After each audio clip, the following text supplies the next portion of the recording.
Did you know that the White House once had a close encounter with UFOs? It was July 1952, and UFO obsession was at a fever pitch, thanks in part to an article that had appeared in an April 1952 issue of Life magazine called "Have We Visitors from Space?" The article featured 10 UFO cases that, in the opinion of one scientist quoted in the article, have an out-of-world basis.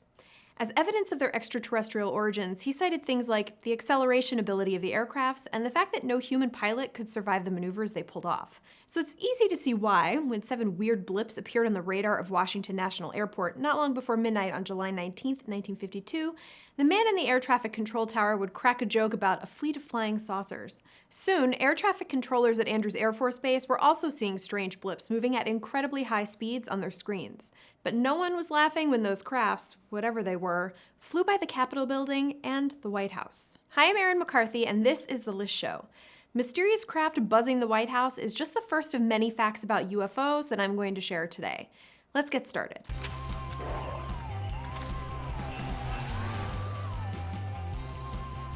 By the time interceptor jets were mobilized back on that day in July 1952, whatever craft had paid a visit to a snoozing Harry S. Truman had disappeared. But according to most versions of the story, when the planes left, the blips came back. When the night ended, they left, and then came back again the following Saturday. Jets were called up again, but just when they would get to an area where the blips had been seen on radar, the blips would vanish from radar. The incident was officially blamed on temperature inversion, an event in which, simplistically speaking, a layer of warm air traps cooler air underneath. Radar signals bounce off the layer and appear to show objects that are actually near the ground, in the sky.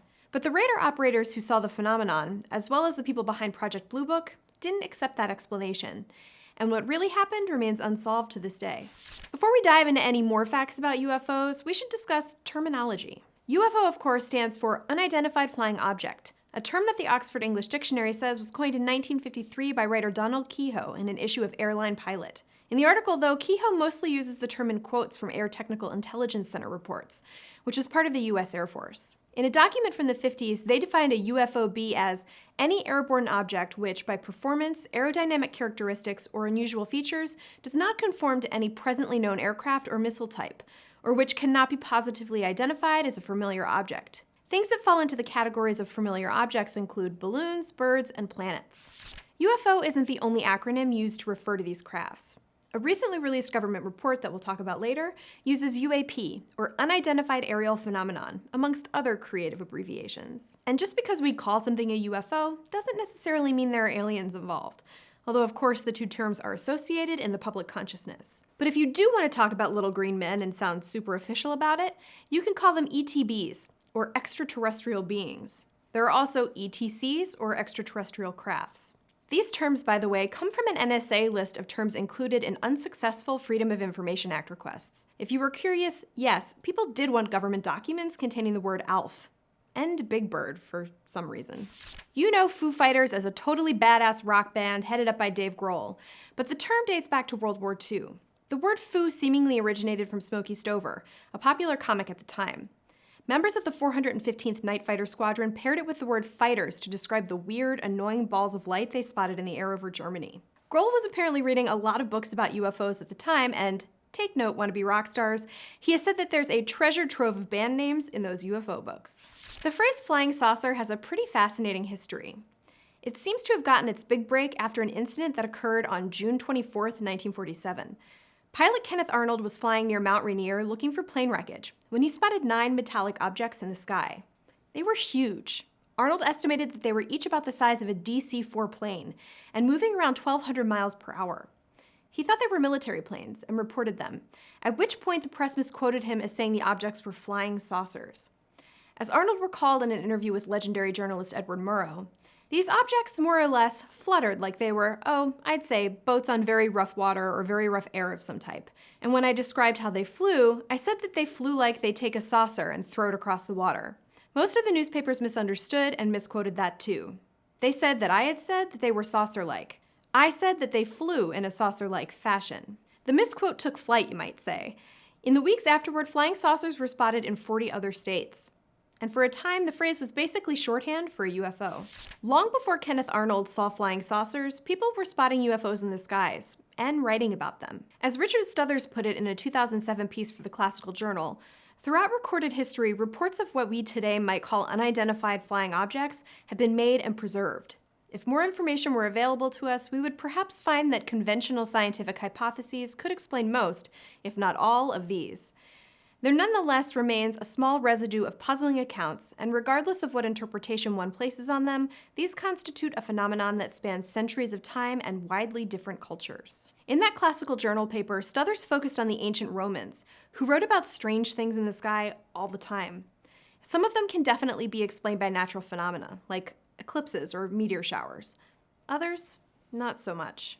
In 74 BCE, thousands of people witnessed a strange event in which, as Plutarch wrote around 150 years later, a huge, flame-like body, silver in color and shaped like a wine jar, interrupted two warring armies. Pliny the Elder wrote that a spark was seen to fall from a star and to grow as it approached the earth. It eventually became as large as the moon before going back into the sky. And in the 200s BCE, there were reports of things like a spectacle of ships and round shields seen in the sky. Things don't get any less weird when you fast forward to the 1560s, when people living in Germany and Switzerland reported seeing strangely shaped objects doing aerial battle and flying around. The first written record of UFOs in what eventually became the United States comes from the 1630s, when some men who were out on Boston's Muddy River at night reported seeing a light in the sky. In the words of Governor John Winthrop, who recorded the incident, "When the light stood still, it flamed up and was about 3 yards square.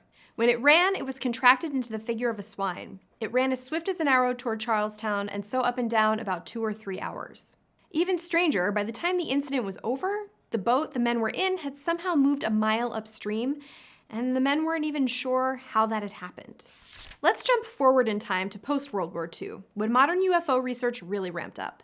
Sightings of weird things in the sky spiked, and the government responded by having the U.S. Air Force investigate the incidents.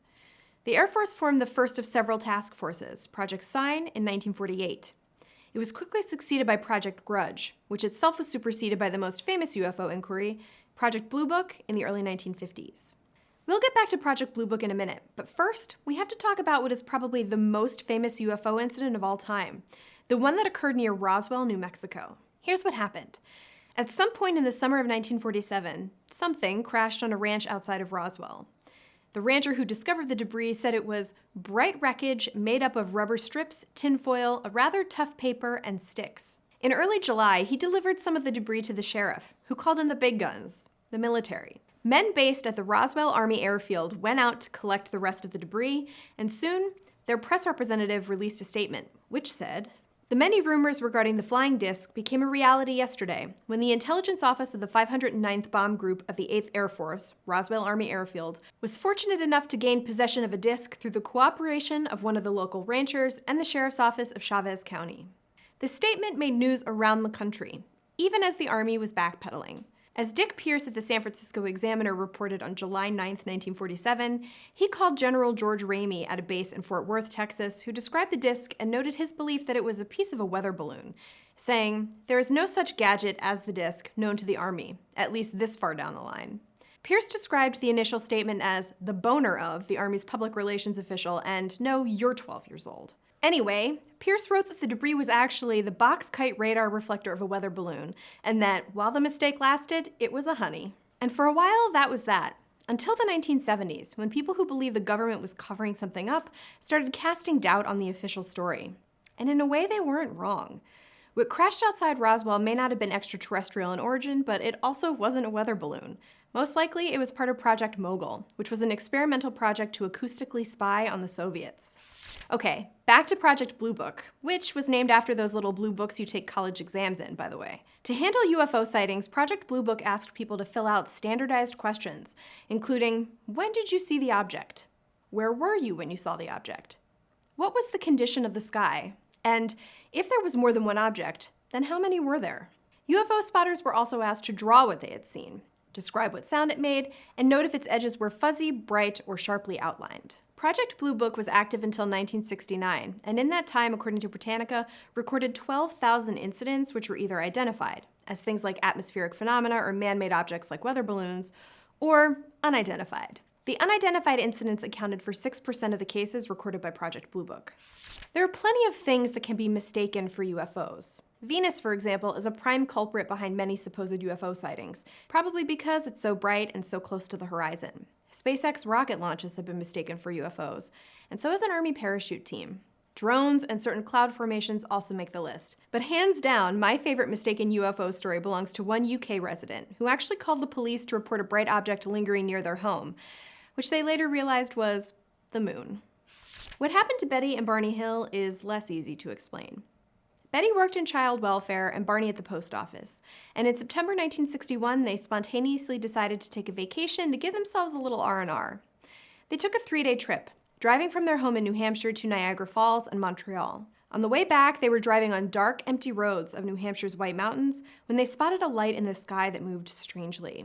It moved upward instead of falling like a shooting star would. It got bigger and bigger, and eventually seemed to be keeping track of their car as they drove. When they looked at it through binoculars, they could see that it was a spinning object. They kept driving, but eventually Barney had had enough. He got out to confront the craft and saw grayish aliens inside with huge eyes. He felt like they were going to be abducted, so he ran back to the car and hit the gas. As they continued to drive, the Hills encountered some kind of roadblock and a fiery orb and passed out. When they woke up a couple of hours later, they were 35 miles away from where they'd been with zero memory of how they'd gotten there. Their clothes and shoes were mussed, and their watches weren't working.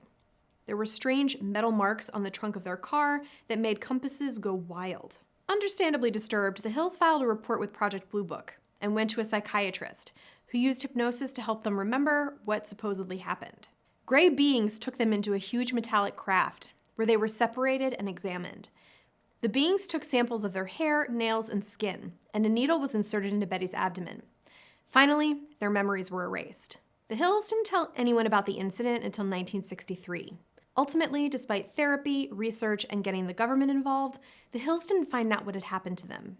Many have been skeptical of their accounts, of course, including a young Carl Sagan, who in 1967 was a Harvard professor on a panel discussing the possible abduction. Project Blue Book officially filed their case under insufficient data. Let's wrap up with a few facts from a report on UFOs that was released in 2021. The report, released by the Unidentified Aerial Phenomena Task Force, or UAPTF, focused on 144 eyewitness reports of UAPs, unidentified aerial phenomena, reported by government employees, which occurred between 2004 and 2021. Of those 144 cases, the report identified just one, with confidence. It was believed to be a very big balloon that was deflating.